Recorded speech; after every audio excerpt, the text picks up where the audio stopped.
Manx Radio Sport. A very good evening and welcome to Friday Sport Preview on Manx Radio. Rob Pritchard here with you until 6pm to take a look at the latest sporting action across the island and beyond. So, coming up tonight. After details were revealed this week, we take a look at the opening fixtures and key cup dates for the new Manx football season starting later this month. After nearly 2 weeks away from the field, FC Isle of Man return to action this weekend. We hear from the Ravens manager. There's a drive over this month and going forward to get more people involved in the sport of badminton. And we get the lowdown on what's been another busy summer season so far in Manx tennis. That is all to come this evening.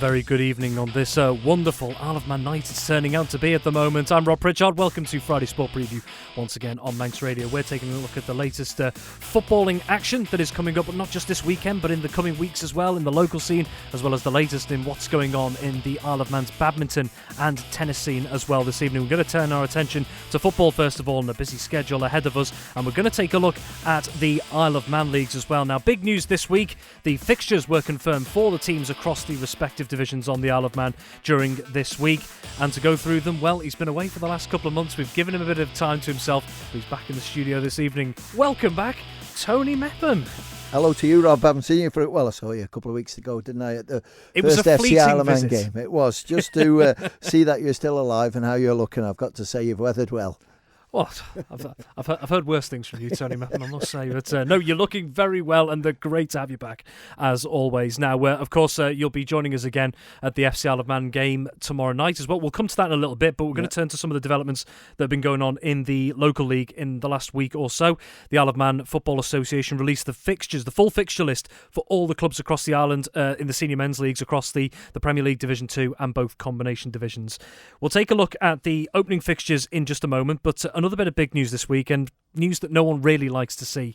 We saw that Douglas Royal had taken voluntary relegation from the top flight. They will drop to DPS Limited Division 2 this season. That means that Moran, who were initially relegated, will be reinstated into the top flight. But Tony, a tough situation for Douglas Royal. Really tough situation, Rob, because I've been working with Douglas Royal now for about 3 weeks to try and see if we could help things, but it's difficult, you know, if players choose to go somewhere else or players choose to retire, then they're just fighting a losing battle. What probably didn't help is Michael Fitzmaurice, the manager, departed this year. He wants to do other things. He's a season ticket holder at a senior club across, so we'll stick with that one, but it's just one of those things, and I feel so sorry for them because they've got one of the best facilities on the island. They've always worked hard as a club to do things the right way, and unfortunately the numbers were so low, and it was their decision, Rob. It wasn't the Isle of Man Football Association's. Our job is to make sure that every club survives, and if we can sort of help them in any way, we will do. And once we made sure all the rules were in place, once we made sure that Moran were happy to go back up as well, it was released straight away. Unfortunately, we didn't know before the fixtures were done, but now all it is, Moran replace sort of Douglas Royal in the fixtures, and Douglas Royal go into Division 2.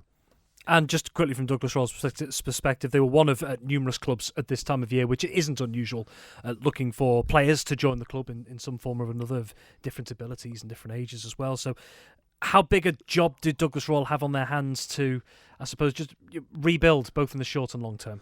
It's a huge job because, you know, the women's side as well, quite a few of their players have retired. They've got children, so you understand that. And fair play to people like Stuart Foley.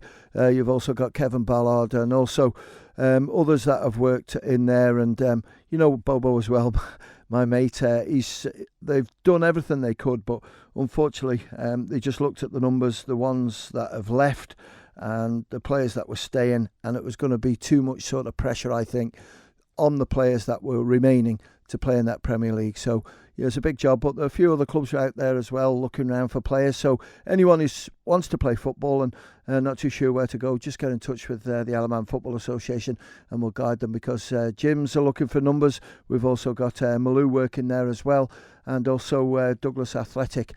So Michael United putting out an appeal as well. But yeah, I think it's just one of those, Rob, and there's always a club that you don't expect it to happen to it rears its ugly head, and that's what's happened this year because, Douglas Royal battled hard. They had some great young players last year, and it's all just come to a head where they couldn't, survive in the Premier League. But that's football, that's sport, to be fair, Rob. When you look around, you've been involved in many sports.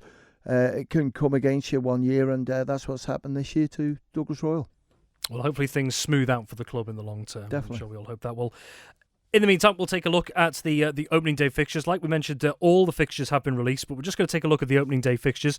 Starting on Saturday the 31st of August this year, all games kicking off at 2:30pm. Let's start with just taking a look at the first 6 fixtures in the Canada Life Men's Premier League. Just very quickly, Foxdale versus Russian United. Ayr United, the defending champions, against Laxey. St George's versus Ramsey. A Western Derby, Peel versus St John's United. Corinthians versus the reinstated Moran. And Union Mills versus St Mary's. So very quickly, Tony, of those 6 fixtures that have been announced, which ones stand out to you? Well, I think the Ayr United Laxey one, because we sort of mentioned it many times last year that Laxey were tipped by many to win the league, and it didn't quite happen. It was Ayr United who went on to win it. But Ayr United, 1 or 2 sort of players may not be available at the start of the season for them, so that'll make their task a little bit harder. But I think Johnny Palmer's team have learned a lesson from last season, and even though 1 or 2 players won't be available for them due to various reasons, it's just one of those. But to me, that stands out, Ayr United against Laxey. They're going to be there involved at the end of the season where this league goes. And one that stood out to me was Foxdale against Russian United. Foxdale, of course, champions of Division 2 last season.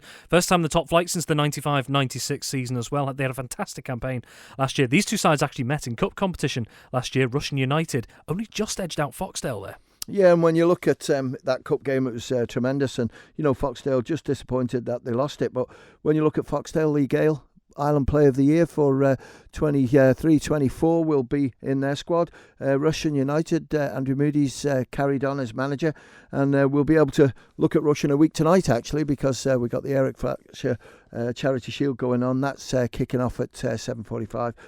But it's great to see Foxdale back in there. They work hard as a club. They've got a good team there and a team of young players, so they can only get better.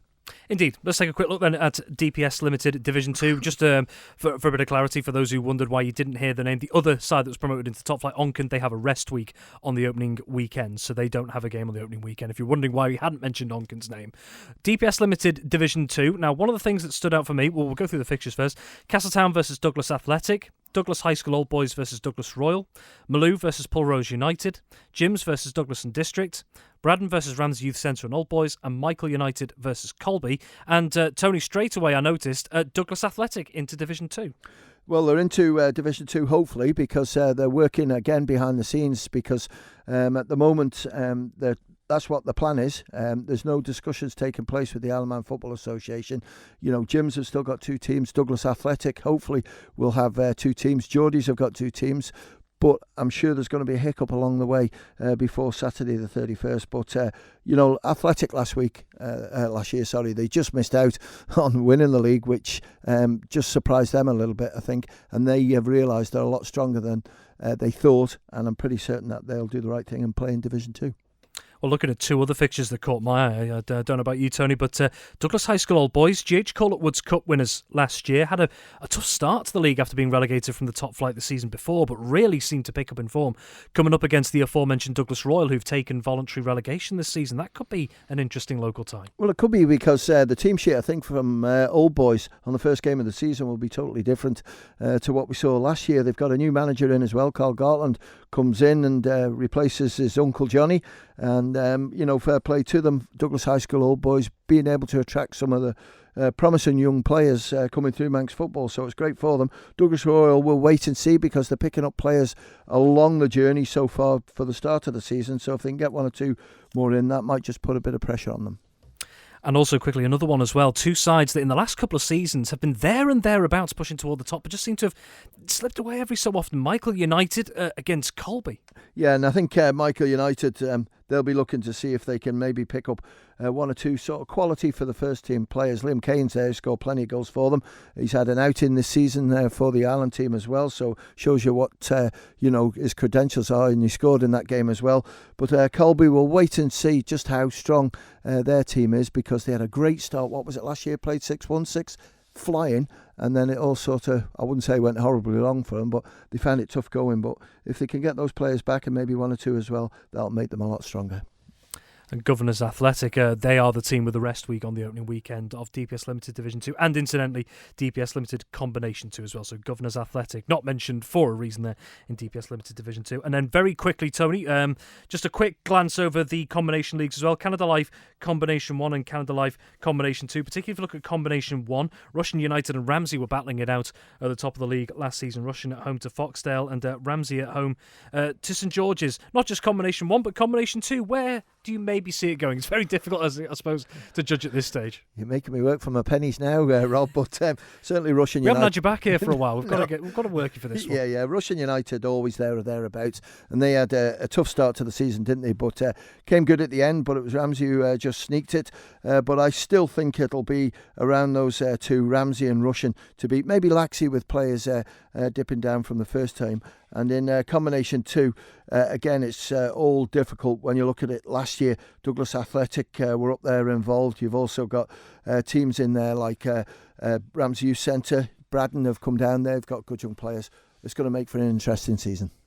Well, thanks, Tony. We'll come back to you in just a moment as well, because we're going to turn our attention to FC Isle of Man. And after nearly 2 weeks away from the field, the Ravens return to action tomorrow night when they welcome Longridge Town to the Bowl in the NWCFL Premier Division season. I spoke earlier today with FC Isle of Man manager Paul Jones on what he's expecting from his opponents this weekend and what benefits, if any, this extended break has had for the players and staff. Returning to home soil this weekend, only home game of the month up against Longridge Town. So before we get to them, this longer gap, how has it been for the team? Do you think it's been a welcome break and a welcome chance to reflect on what went well in the last game at Earlham? Yes and no. Once you start playing and you're obviously getting some points on the board, it would be good to have kept going, but it's also given us an opportunity to spend a bit more time together. We have to say thanks to Moran Bowling Club, because we went and played some Crown Green bowls on Saturday rather than training on our free week, and spent some good time together, and had 3 really good training sessions. So yeah, it helps us kind of move forward as a group, but obviously nothing really beats kind of playing competitive fixtures, so we're looking forward to getting back to that again against Longridge. It's been a fixture, both home and away for yourselves, that's involved plenty of goals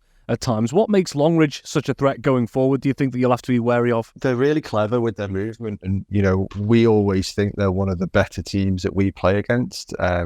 Over the last couple of seasons, they might play very differently. They might have a much changed group of players from the last couple of years, but they move the ball really, especially on our pitch, with some really clever players and clever movements, and more so than quite a lot of the other teams that we play against week to week. So they pose a real challenge to how we defend and how we mark space and not get attracted by men too much. So yeah, they can create big spaces in defensive structures because of how they move the ball and how they move around as a group and off each other. So we've got to be really, really on it.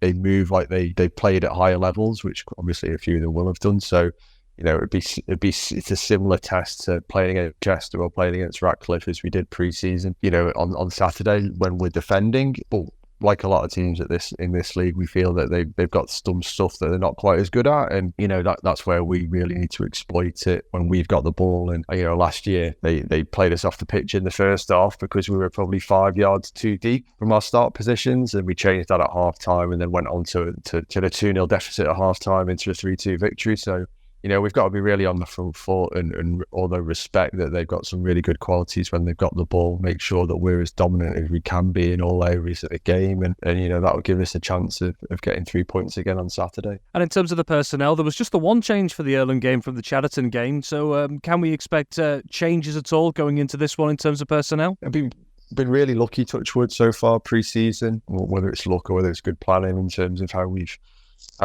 trained everybody, but we're touch wood, we're doing okay with injuries and availability at the moment. There will be, like, Luke and Dan Hattersley are playing a bit of a tag team at the moment, so Dan's not available through work commitments on Saturday, but Luke is, so we go back to the squad that played against Chariton.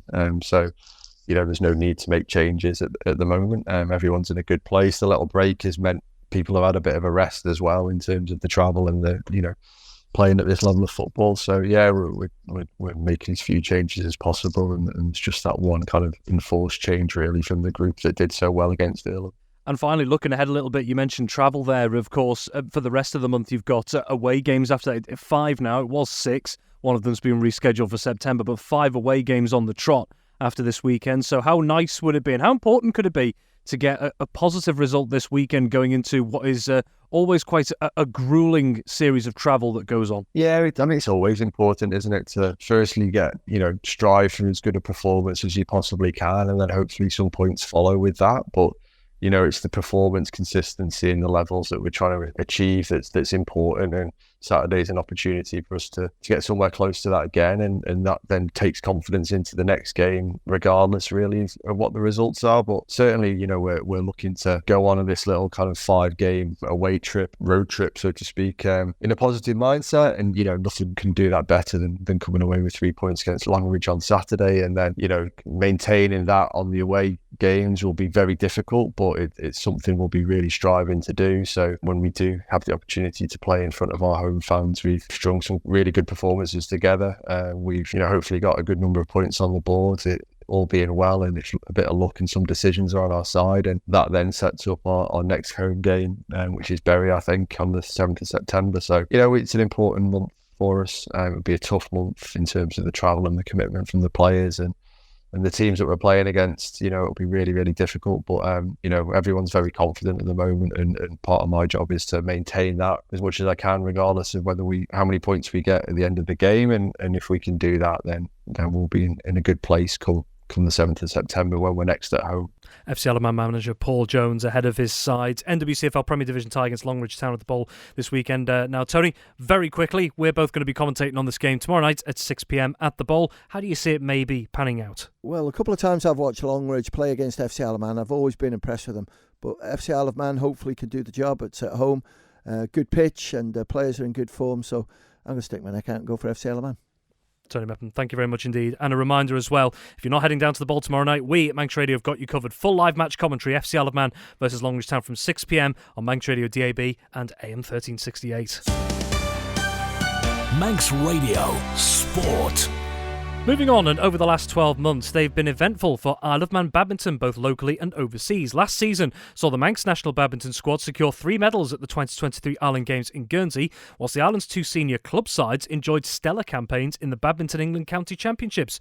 Well, now a real drive is underway this month to plan ahead, not just for the major competitions, but to get more people of all ages and abilities into the sport, as Isle of Man Island Games badminton coach Neil Harding explains. Yeah, so we have 2 teams in the Badminton England Senior County League. The second team were playing in League 3 North, and they also gained promotion into League 2. The first team, which are already in League 2, finished second in the league. So this season, we've got 2 teams in the same league in Division 2 North, so that's really positive going into the Island Games next season. And from the junior side of things, the players and teams are very active throughout the season, and we've seen some of them able to impress in competitions across and the like. So to see that next generation coming through, how pleasing has it been from a badminton association perspective to see how well the younger players are doing? Yeah, it's been good. We're always trying to push players to go over to the UK and play in the Badminton England tournaments from a young age, really, because, if they want to develop into really good players, then the best thing they can do is to get over and enter some tournaments. Yeah, and we're seeing quite a few youngsters going over and having success as well, which is really positive, because we're always looking for the stars of the future, I guess. This month, of course, we have the standard selection and trials process for the senior and junior squads for the Isle of Man, but also looking to build a squad for next year's Island Games out in Orkney as well. So for those who don't know what's going on in that regard this month, could you just explain about the sessions that are taking place? Yeah, so we've rebranded the junior squads this year. There's going to be trials throughout August for the squads, which we've rebranded them, so they're going to be foundation, development and elite rather than in age groups. We're going to cut the numbers down that are in the squads, and we're going to focus more on quality. With regards to the seniors, we're combining some Island Games trials with senior squad trials, so we'll have all the players down in August, and we're going to pick an Island Games squad, and we'll effectively pick the senior squad at the same time. And just on the side of the Island Games squad, like any other sport that's going to be heading to Orkney as well, got to think a long way in advance because of numbers and logistics and all sorts. So how important is it that you have to get the ball rolling at this point to look ahead to Orkney, which is just under a year away? Yeah, we try and start planning as early as we can. I mean, our selection period for Orkney runs from, well, it would have been January of 24, and we picked the team probably in January 2025. So it's really important that qualifying period, the players are really, playing lots of tournaments, training a lot. So yeah, the earlier we can start preparing for Orkney, the better we will be prepared for when we go there. For anyone listening who may be interested in just getting involved in the badminton side of things, whether it's trying out for one of the senior or the junior squads or anything alike, where can people find out more details? How can they get involved? Yeah, so if you go into the Isle of Man Badminton website and the Isle of Man Badminton Facebook page, there's loads of information on there. We're trying to have a big drive this season to just get more people playing badminton. Yeah, give kids more opportunities, more sessions, and just trying to get more people playing in general. You're trying to get more people involved generally. I mean, what sort of balance would you be looking for? Would you looking for more competitive players or social players or somewhere in between? All around, really. I mean, you have to start somewhere. So your first port of call would be to go along to one of the clubs, get involved, and then if you enjoy it, maybe trial for one of the squads and then see what happens. And the fact that there are facilities, across the Isle of Man, a lot will of course be based around, like, say, the NSC and Douglas and whatnot, but there are plenty of facilities around the island to get involved in badminton in some way. That must mean there are several avenues that people can go down if they're interested. Yeah, I know there's some schemes run by the NSC, and there's clubs in Douglas. There's a few clubs in Douglas, and then you've got a northern club. There's clubs down south. Clubs for the kids as well. Kirkmichael have got a club as well. So there's plenty of clubs around the island if you want to go and get involved. Or we've got the Roundhouse open now, so if you want to just go and book a quad at NSC or Roundhouse, just go and give it a try. And if you like it, go and join a club. Does Isle of Man Badminton have a target number in mind as to how many they'd like playing, or is it just about trying to get as many involved as possible? Yeah, I guess trying to get as many at the clubs, you really want as many as possible. I mean, we've got, for the junior trials, we've got 75 players, which we need to whittle down to 54 in the squad. So that's a really positive thing, so there are more kids playing badminton. But yeah, we want this to have a knock-on effect at all levels, and all standards. Manx Radio Sport. Isle of Man Badminton Island Games squad coach Neil Harding there. And finally tonight, it's been a busy summer already in the Isle of Man tennis scene. Whilst Island Pro Billy Harris has made headlines this summer in the grass court season and making his Wimbledon main draw debut last month, plenty has also been going on around the respective clubs on Ireland. So to find out what's been happening and the big event coming up for the local game later this month, I recently caught up with Isle of Man Lawn Tennis Association Chair Secretary Paul Jarvis. Last few weeks, we've actually now completed our men's and ladies leagues. They started in April and they completed at the beginning of July. So that was, in terms of results, a good season for Ramsey Tennis Club. They managed to have a clean sweep of the men's divisions. They won the first division very narrowly from Castletown A, even though they both won the same number of sets. Ramsey came out on top on that one. In the second division, again, very, very close. Again, they won it on sets against the Douglas team. So again, very, very close competition there. And in the third division, they managed a clean sweep of just drawing one of their matches of the 8. On the ladies' side, it was won by the Douglas Club, again, Douglas Lawn Tennis Club. They had a clean sweep of matches. They just had one draw against Castletown A, but they were runaway winners of that division. So that sort of wrapped up the doubles men's and ladies, and we've moved into the mixed league part of the season now, and we'll run through until the first week of September. There's a couple of gaps in play because we have other tournaments happening like the Ireland Championships, which we'll talk about in a minute. And also as well, in terms of certain age groups as well, we've been welcoming other teams from across the water over to the island as well recently, haven't we? We have. It's been quite a busy couple of weeks actually for that. We've had 3 visiting counties. The Isle of Man is thought of as a county in terms of tennis terms. So we compete against Cumbria, Derbyshire, Staffordshire as it happens. These are the teams that have been across. They've had the men's over 45 from Derbyshire. They narrowly lost that. That was played down in Castletown. Our teams, the matches for the men are 2 singles and 3 doubles, and they lost that one narrowly 3-2, which is a good result considering we're such a small island and the pool of players that people like Derbyshire have to call on. The ladies played Cumbria in the over 50s. They lost 3-1. Again, they won one of the doubles, but it's a good result for the ladies. And the men's over 50 played against Staffordshire, and unfortunately they lost again 4-1. But I said, all good performance from the teams, considering our small pool of players that we have. And you look at some of these counties that we're playing, and they have loads of choice of who to bring across. Yeah. So looking forward then, and you alluded to it just a moment ago, there's one of the big events coming up towards the end of the month, the Isle of Man County Championships. What can you tell us about those at this point, with it just being a few weeks away? So that's just a few weeks away. There's a couple of what I'd call warm-up tournaments coming before that, which are going to play in Ramsey. There's the junior, one for the juniors, the Junior Morag Open, that's playing this weekend, and then the Ramsey Town Cup, which plays 10th to the 17th of September. And then there's the Island Championships, which is the one we alluded to. This year we've wrapped the Island Championships up into one big event to try and make it more of a tennis festival. Quite often in the past we've played it in separate periods of the year, so it might have been June and August. But this year they're both in the same week, which will be interesting. We've got it plays from August the 24th to September the 1st. So the senior side of that will start on the weekend of the 24th, 25th. Probably play in the evenings through, with the finals happening on the 29th or 30th. And the junior side will be playing in the afternoons from the 29th, which is the Thursday the 29th, and Friday the 29th. And then Saturday and Sunday will be the finals day for the junior side on September the 1st. So the seniors are actually playing at the Albany venue, and the juniors is playing at the Douglas Thorne Tennis Club venue. So they're both playing in the Douglas area. So that'll be an exciting time for tennis. There'll be a little bit of overlap, I think, for our better juniors who tend to like to play the senior tournaments, but we'll cope with that in a sort of separation. I don't see that being a problem for us, because that may only affect a couple of the players. So those are the players that want to enter those championships. They can enter online from the Isle of Man link on the LTA competitions website, or if they need to, they could email iomtennis@manx.net and we can take their entry that way. Paul Jarvis, the Secretary of the Isle of Man Lawn Tennis Association there. That's all we have time for this evening. Many thanks to my guests this week, Tony Mepham, Paul Jones, Neil Harding and Paul Jarvis. And this episode will be available as a podcast shortly at manxradio.com as well. Have yourself a wonderful evening and a wonderful weekend as well, whatever you're doing. From me, until next time, it is bye for now. Manx Radio Sport.